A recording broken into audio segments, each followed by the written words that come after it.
Hello students, today we are going to discuss the lesson flow of heat.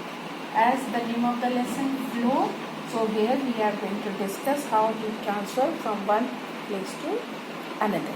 Okay, so heat can be transferred from one place to another by three different ways. First is conduction, second is convection, and third is radiation. So these three we are going to discuss one by one.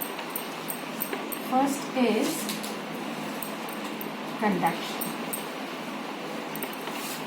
Okay, this I am going to explain you with the help of an activity.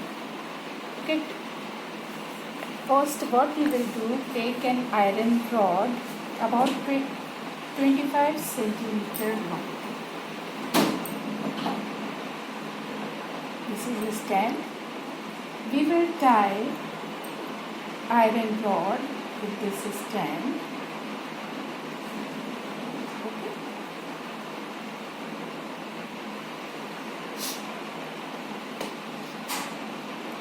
Fix thumbtacks along the length of the rod using X.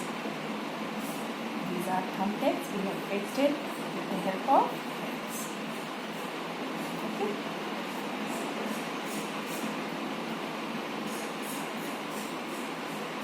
Heat one end of the rod. Now we are going to heat the one end of the rod. Okay. Now just observe it, children. As the rod gets heated, the wax melts. Okay. The wax melts and the thumbtacks they fall. Okay, as the heat is moving like from here to here, these thumbtacks they will start falling.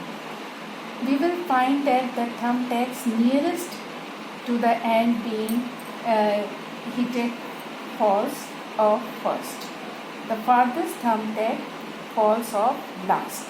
Okay. So from the above activity, what we have learned? This activity shows that heat is traveling along the length of rod from the hot end to the cold end. This is called conduction of heat.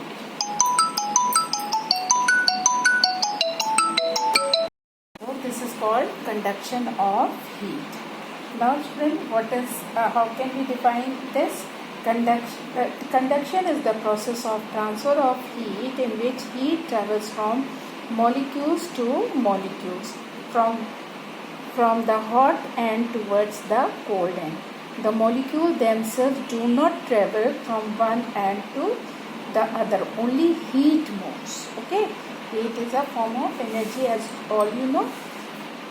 Heat is, however, transferred from one object to another by conduction only if the two objects are in contact.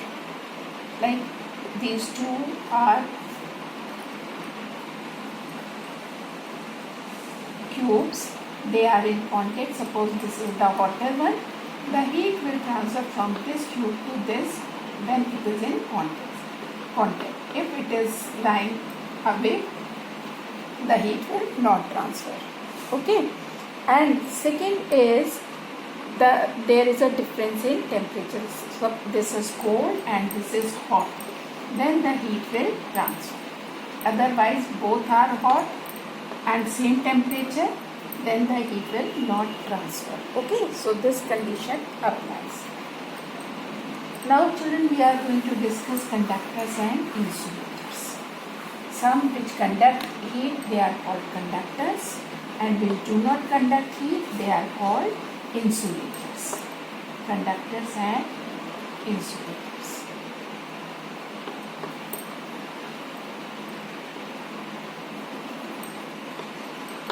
Insulators.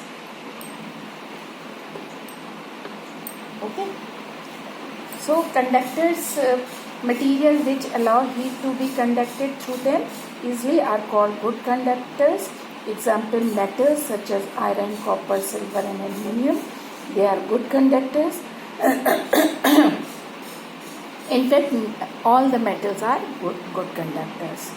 Okay, and glass allows very little heat to conduct through it. And materials which do not allow the heat to be conducted through them easily are called bad conductor. Examples like wood, plastic, glass, etc. So wood, plastic, glass, they are the example of insulators, and metals, they are good conductors. Okay, children. Now I am going to tell you about their uses. One more thing I would like to tell you, like wood, plastic and glass, they are insulator. Water and air, they are also insulators. Okay. Most liquids are bad conductors of heat, and all gases. Why I have used word most liquids? Because mercury, it is in liquid form, liquid metal, it is a good conductor. Okay.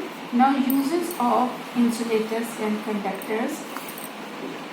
First is, like we use good conductors of heat wherever we want heat to be transferred fast. For example, cooking utensils are made of metals such as brass or aluminum, which are good conductor of heat. Though silver and copper are the best conductor of heat, cooking utensils are not made of these metals. Why? Because they are very expensive. However, these days cooking utensils with copper, brass are available. Now I am going to tell you about insulator. We use bad conductors of heat wherever we do not want heat to be transferred quickly, or the places where we do not want heat to be lost to or gained from the surrounding. Thus, handles of cooking utensils are made of bad conductors of heat such as wood or plastic. They do not get heated up while cooking and can be held comfortably. Okay, children. One more I am going to tell you uses, one or two more uses I am going to tell you. Refrigerator, all you know, refrigerators have double walls with the space inside filled with insulating material. Okay, here insulating material is there. Okay, this insulating material prevent heat of the surrounding to come inside, and the coolness of the refrigerator go outside. So this insulator prevents this. Okay, and one very interesting thing I want to share. During very cold winter nights, two thinner blankets, one on top of the other, are more effective. Why? Like you have seen people, they cover themselves with two blankets. Why? Between two blankets, what is there? Air. As we know, air is insulator. Okay. It is more effective in keeping us warm than one blanket of double thickness. This is because the layer of air is trapped between the thinner blanket, give additional insulation and protection from cold. Now children, we are coming to the next process, convection. Convection takes place in liquids and gases. The convection process takes place in liquids and gases.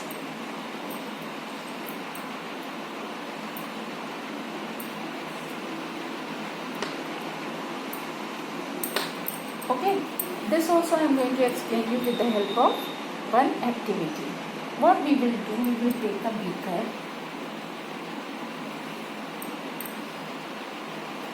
We will set it on the tripod stand, and we will place one burner for heating the liquid. Okay, and here we will place one wire pot. Drop a large potassium permanganate crystal in a beaker. Here we are going to drop potassium permanganate, and the formula is KmNO4, potassium permanganate. Okay, in a beaker containing little water, it has water. This is what water.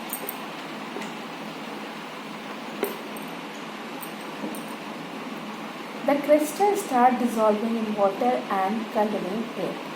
Slowly pour more water into the beaker without disturbing the crystal. Now we will increase the water level. Now, first we have poured little and after that we have increased the volume of water. Now heat the water using very small flame just below the crystal. Here we are going to heat it from here. Okay. We will observe that the colored water is rising from the place. This is purple in color. This purple water is rising. Purple water is rising. Slowly and gradually we will find this purple water is rising. After moving up some distance, it spreads out and comes down. Like you have seen, I have drawn like this, it will start coming down. Why? This I am going to explain. Okay. As the water at the bottom, I am going to get with the color chalk.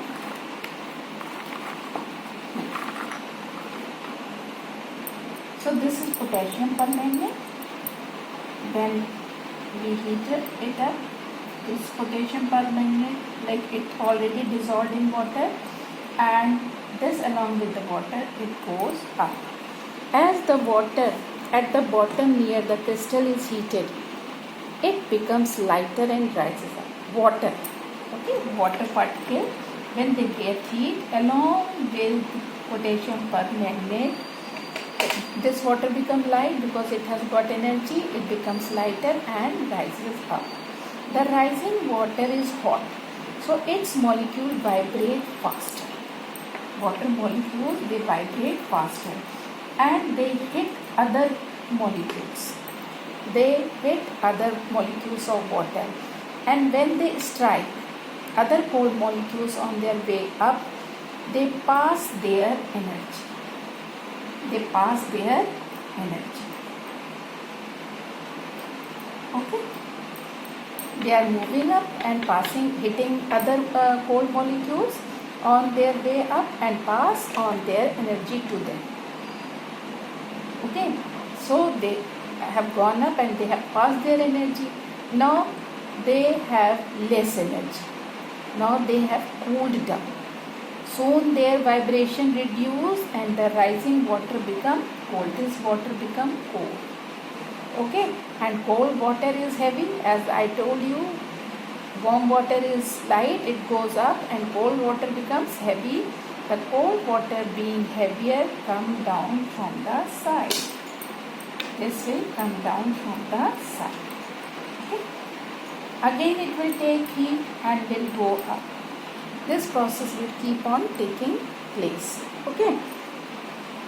So it gets heated up and rise up again.